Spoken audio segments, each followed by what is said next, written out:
Do you ever wake up in the morning and your blood sugar is already high, even though you haven't eaten anything? You check your numbers, and there it is again, that frustrating spike. You went to bed with everything under control. So why is your glucose up before your day even starts? This isn't random, and it's not your fault. It's your body trying to survive. But if you don't understand what's really happening, you could be making it worse every single night without realizing it. In this video, I'll show you exactly what's behind those morning sugar spikes, how to know which hidden mechanism is causing them, and what to do tonight so you can finally wake up with stable blood sugar again. Stay with me until the end, because the final step is what most diabetics never do, and it's the key to breaking the cycle. Let's get started. If you have type 2 diabetes or prediabetes, you've probably heard the term fasting blood sugar. That's your blood glucose level first thing in the morning before you've eaten anything. And logically, this should be your lowest reading of the day. You haven't had food in 8 or 10 hours. So why would it be high? It feels unfair, confusing, and for many, it becomes a daily source of anxiety. But to fix it, we need to understand how your body manages blood sugar overnight. Let's break it down step by step. No jargon, no confusion. When you eat something like rice, potatoes, or bread, your body breaks it down into glucose. That glucose enters your blood, raising your blood sugar levels. Then your pancreas releases insulin, a hormone that acts like a messenger. Insulin's job is to tell your cells, in your muscles, your fat tissue, your liver, to open up and absorb the sugar from your blood. If you're healthy and insulin is working properly, your cells respond. They hear the signal, they take in the sugar, and your blood sugar levels come back down. But with insulin resistance, which is the root problem in type 2 diabetes, your cells stop listening. They ignore insulin's knock. They refuse to open the door, and the sugar stays in your blood, where it begins to damage everything. Your eyes, your nerves, your kidneys, your blood vessels, even your brain. At first, your pancreas fights back by releasing more insulin. It floods your system, trying to force the sugar into the cells. And for a while, that works. Your blood sugar stays normal, but over time, your cells become more resistant. They push back harder, and eventually, your pancreas can't keep up. It burns out. It loses the fight. That's when your fasting blood sugar starts climbing. That's when the damage accelerates. But what most people don't realize is that this fight doesn't pause while you sleep. In fact, for many, the worst damage happens overnight. There are two main reasons why blood sugar rises in the early morning, and they have completely different causes. The first is something called the dawn phenomenon. Here's how it works. Your body stores sugar in your liver as glycogen. During the night, while you're not eating, your blood sugar starts to dip. And just before you wake up, around 3 to 6 a.m., your body releases hormones like cortisol, adrenaline, and growth hormone. Why? To help you wake up, to give you energy to start the day. These hormones tell your liver to break down glycogen and release glucose into the bloodstream. This is normal. It happens in everyone, even healthy people. But if you have insulin resistance, your body doesn't respond correctly. When insulin tries to tell your liver, "Hey, that's enough sugar, stop releasing more," your liver ignores the signal. It just keeps dumping sugar into your blood, and your blood sugar keeps climbing, even though you haven't eaten. That's the dawn effect. And it's one of the most common and misunderstood reasons for high fasting blood sugar. But there's another possible cause, and it's even more dangerous. It's called the Somogyi effect, or rebound hyperglycemia. This happens when your blood sugar drops too low during the night. Maybe your medication was too strong. Maybe you took insulin or pills without eating enough. Maybe you exercised late and didn't replace the energy. Whatever the cause, your body senses a threat, dangerously low glucose, and it panics. It dumps emergency hormones like cortisol and glucagon into your system to bring your sugar back up. But your body often overreacts. it pushes your blood sugar way too high, and you wake up with a spike that looks just like the dawn phenomenon. So how do you know which one you have? How do you fix the real problem without making it worse? That's exactly what we're going to uncover next. Because treating the dawn effect and the somogy effect requires opposite strategies. And if you guess wrong, you might be raising your sugar even more without realizing it. In the next part, I'll show you how to test what's happening in your own body and give you the exact steps to fix it naturally. Keep watching. This is where the real transformation begins. So now you understand the two possible reasons for waking up with high blood sugar, the dawn phenomenon and the somogy effect. Both happen while you sleep. Both can cause early morning glucose spikes. But here's the catch. If you don't know which one you have, it's easy to make the wrong move. So let's figure it out. It's actually much simpler than most people think. You don't need a lab or a fancy device. You just need to do one small test, and it could change everything. Here's what you do. Set an alarm for around 2:30 or 3 a.m. and check your blood sugar in the middle of the night. Then, check it again right when you wake up. Now look at the numbers. If your nighttime reading is normal or slightly high, and your morning reading is even higher, you're likely dealing with the dawn phenomenon. Your body is dumping glucose into your blood in the early morning, and your insulin resistance is preventing it from being absorbed. But if your nighttime reading is very low, and then it jumps high by morning, you're likely experiencing rebound hyperglycemia, or the somogy effect. Your body panicked because of the low sugar, and it overcompensated while you slept. This one simple test gives you the answer your doctor might never explain. And once you know the cause, you can start fixing it the right way.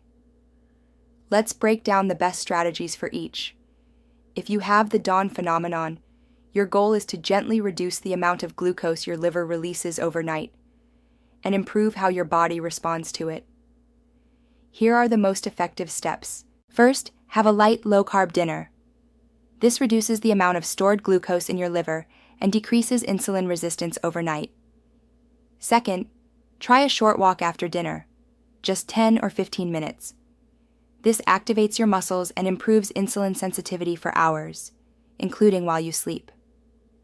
Third, consider a small protein-rich snack before bed, something like a boiled egg, a few nuts, or a spoon of nut butter. This can stabilize your glucose through the night and prevent your liver from dumping extra sugar at dawn. Fourth, improve your sleep. I know it sounds unrelated, but poor sleep increases cortisol, which triggers glucose release. Simple habits like dimming the lights 1 hour before bed, keeping your room cool and quiet, and avoiding screens can help more than you think. And finally, lower your stress levels. Chronic stress is like pouring gasoline on the fire. It raises cortisol, weakens insulin, and signals your body to release more sugar, especially in the early morning hours.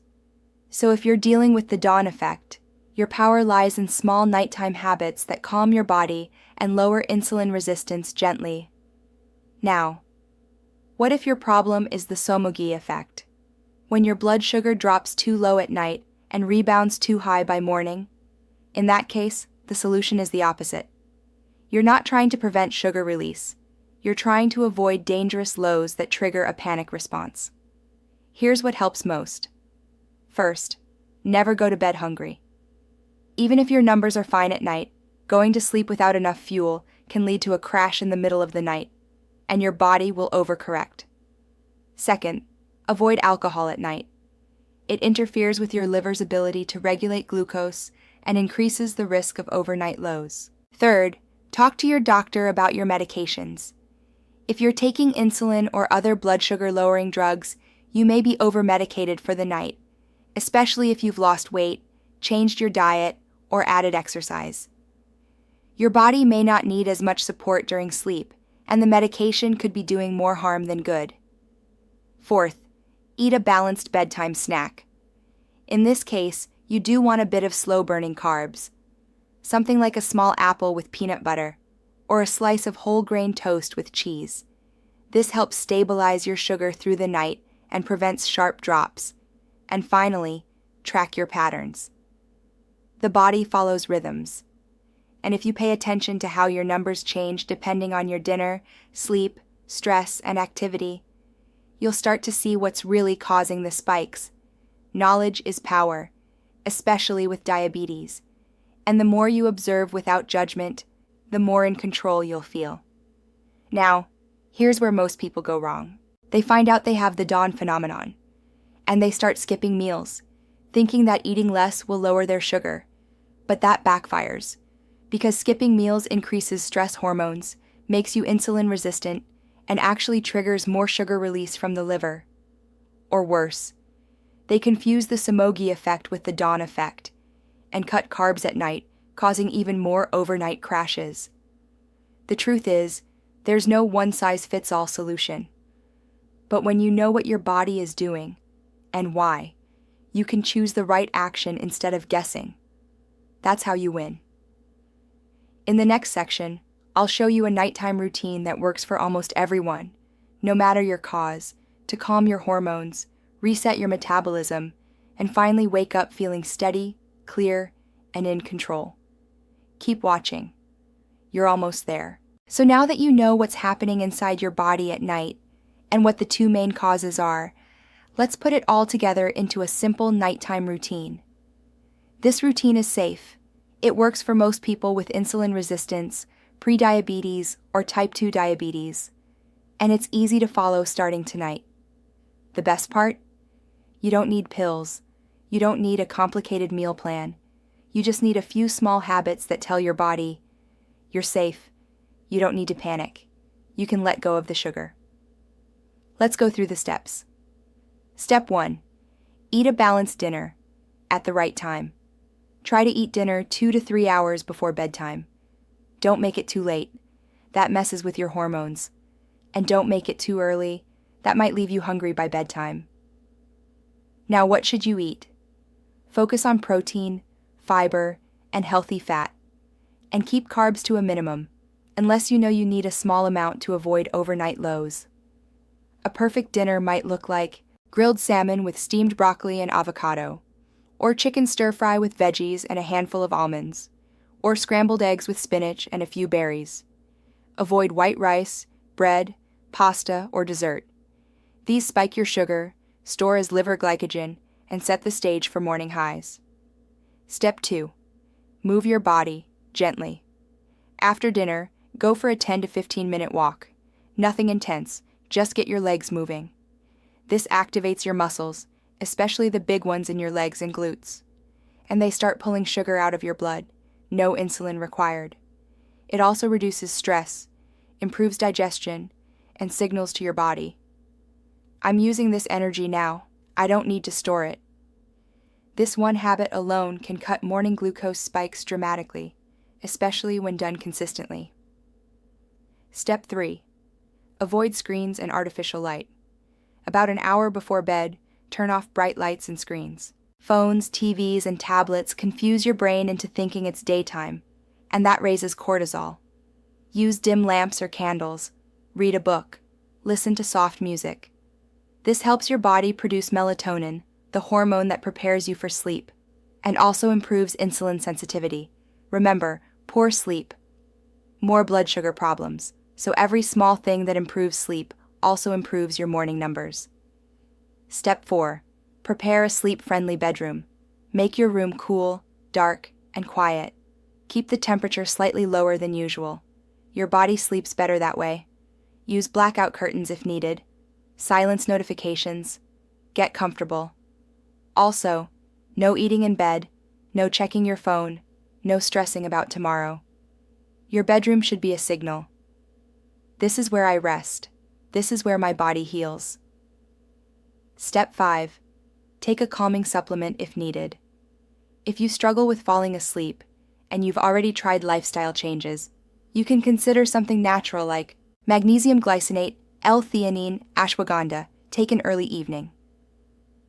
Chamomile or lemon balm tea. These help reduce nighttime cortisol and calm your nervous system, so your body doesn't feel the need to release emergency sugar. Always check with your doctor before starting new supplements, especially if you take medications. Step 6.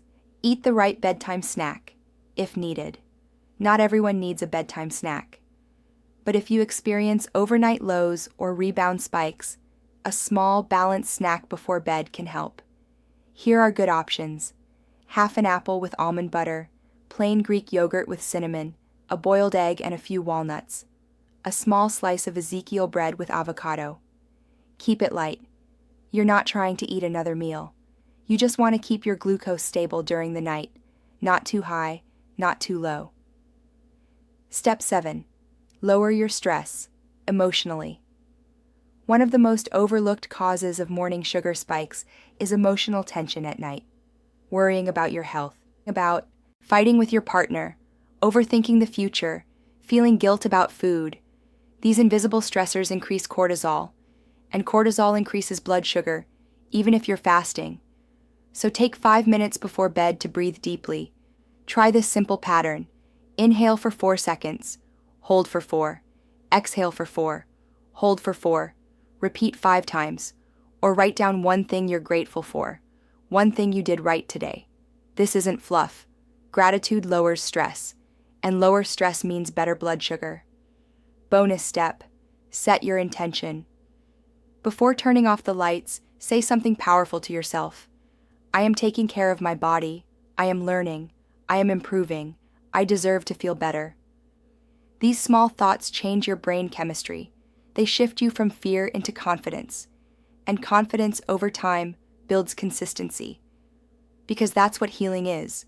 Not perfection, but consistency. In the next part, I'll show you what never to do before bed if you want to avoid morning sugar spikes, including one mistake almost every diabetic makes that secretly raises blood sugar for hours. Stay with me. The final piece may be the most important of all. Before we finish, there's one more thing we need to talk about. Because even if you follow the right routine, even if you check your blood sugar at night and try your best, there's one mistake many people still make, and it could be undoing all your progress. It happens right before bed, and it might sound harmless, but it silently causes huge blood sugar spikes overnight. What is it? Mindless snacking. Eating chips, cookies, crackers, or even so-called healthy snacks like granola or cereal. All of them can spike your glucose late at night. And when you go to sleep after that spike, your body can't burn the sugar properly. Instead, it stores it, mostly in your liver. And that triggers the dawn effect like clockwork. You wake up thinking, why is my sugar high again? I didn't even eat breakfast. But the damage was done 8 hours ago while you slept. So here's the rule. If you're going to eat before bed, make it count. Make it stabilizing. Make it intentional. Never snack just because you're bored, anxious, or watching TV. Every small decision at night affects how you feel in the morning. And when you learn to master your nights, your mornings become easier, more stable, and more in your control.